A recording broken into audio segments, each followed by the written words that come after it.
ஆட்சி அமைக்க உரிமை கோரி அதிமுக பொதுச் செயலாளர் வி.கே. சசிகலா ஆளுநரிடம் கடிதம் கொடுத்து 20 மணி நேரத்திற்கு மேலாகியுள்ளது.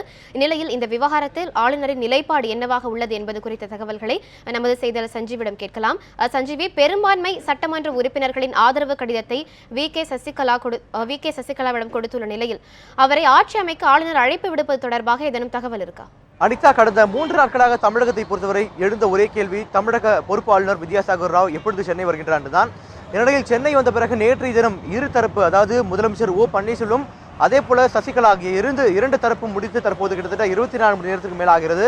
இந்நிலையில் இன்று கூட எந்த விதமான அறிவிப்பும் இதுவரை வரவில்லை. இந்நிலையில் இதற்கு மேலும் எந்த விதமான அறிவிப்பும் வருவதற்கான வாய்ப்பில்லை என்று ராஜ்பவன் வட்டாரங்கள் நமக்கு தெரிவிக்கிறது. இந்நிலையில் நேற்று தினத்தை பொறுத்தவரை பார்த்தோம் என்றால் முதலமைச்சர் பன்னீர்செல்வம் வைத்த ஒரே கோரிக்கை, 2 கோரிக்கைகள் பார்த்தோம் என்றால், முதலாவதாக தனது ராஜினாமா கடிதத்தை திரும்ப பெற்றுக்கொள்ள வேண்டும் என்ற ஒரு கோரிக்கை முன்வைத்தார்.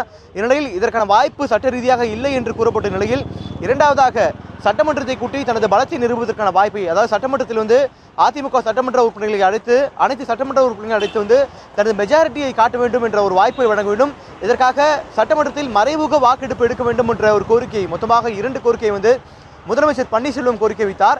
இதைத் தொடர்ந்து 7:30 மணிக்கு அதிமுகவுடைய பொதுச் செயலாளர் சசிகலா அவர்கள் தனது சட்டமன்ற உறுப்பினர்கள், அதாவது சட்டமன்ற குழு தலைவராக ஏற்கனவே தேர்ந்தெடுக்கப்பட்ட பிறகு அந்த கோரிக்கை மனுவை கொண்டு ஆளுநரிடம் ஆட்சி அமைக்க உரிமை கோரியுள்ளார். இந்நிலையில் ஒட்டுமொத்தமாக பார்க்கும்பொழுது இந்த சந்திப்பு முடிந்து கிட்டத்தட்ட ஒரு நாளுக்கு மேலாகிறது. ஆனால் இதுவரை அதிகாரப்பூர்வமாக எந்த விதமான அறிவிப்பும் வரவில்லை. இந்நிலையில் இன்று காலை கூட போயஸ் கார்டன் வட்டாரங்களிலிருந்து இன்று அறிவிப்பு வெளியாகலாம் என்று எதிர்பார்க்கப்பட்ட நிலையில் இன்னும் அது விதமான அறிவிப்புகள் ஏதும் வெளியாகவில்லை. இந்த விஷயத்தை பொறுத்தவரை பார்த்தோம் என்றால் ஆளுநரை பொறுத்தவரை இன்னும் சற்று நாள், கிட்டத்தட்ட 2 நாட்கள் ஆகும் என்று எதிர்பார்க்கப்படுகிறது. இந்நிலையில் நேற்று நடந்த 2 சந்திப்புகள் முடிந்த பிறகு மத்திய அரசுக்கு இது தொடர்பாக ஆளுநர் அறிக்கை அனுப்பியதாக கூறப்பட்டது. இதனையடுத்து இன்று பேட்டியளித்த மத்திய உள்துறை அமைச்சர் ராஜ்நாத் சிங் தமிழக பொறுப்பாளர் வித்யாசாகர் ராவ் எந்த முடிவாக இருந்தாலும், அதாவது தற்போது தமிழகத்தில் நிலவிக் கொண்டிருக்கக்கூடிய இந்த குழப்பமான சூழ்நிலையில் எந்த முடிவாக இருந்தாலும் அவரே எடுப்பார், அதாவது பொறுப்பாளர் வித்யாசாகர் ராவே எடுப்பார் என்று காலை மத்திய உள்துறை அமைச்சர் ராஜ்நாத் சிங் கூட பேட்டி எடுத்திருந்தார். இந்நிலையில் ஏற்கனவே தற்போது இருக்கக்கூடிய தமிழகத்தில் நடந்து கொண்டிருக்கக்கூடிய இந்த சூழ்நிலை ஆளுநர் உற்று நோக்கி கொண்டிருக்கிறார். இந்நிலையில் இந்த சூழலில் நேற்று நடந்த சந்திப்பு என்பது ஒரு முக்கியமான சந்திப்பாக பார்க்கப்படுகிறது.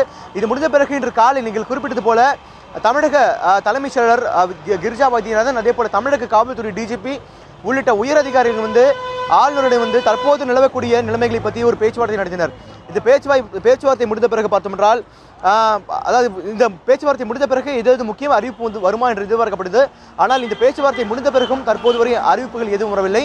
இந்நிலையில் நான் குறிப்பிட்டது போல அதிமுக குறிப்பாக போயஸ் கார்டன் வட்டாரத்தில் சென்று இன்று கண்டிப்பாக பட்டியல் வரும். அதே போல பார்த்தோம் என்றால் அமைச்சரவை பட்டியல் வெளியாகும் என்று எதிர்பார்க்கப்படுது. குறிப்பாக எப்பொழுதுமே இந்த ஆட்சி அமைக்க உரிமை கோரும்போது முதலாவதாக ராஜ்பவன், குறிப்பாக ஆளுநர் மாளிகையிலிருந்து அமைச்சரவை பட்டியல் முதலாக வெளிவரும்.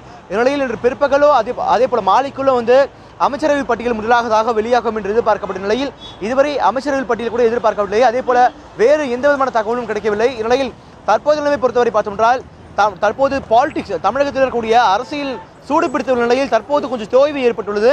இந்நிலையில் கவர்னர் எடுக்கக்கூடிய முடிவு, அதே போல கவர்னருடைய அடிப்படையாக வைத்து, அதாவது அறிக்கையை அடிப்படையாக வைத்து தமிழகத்தின் அடுத்த கட்ட நகரும்.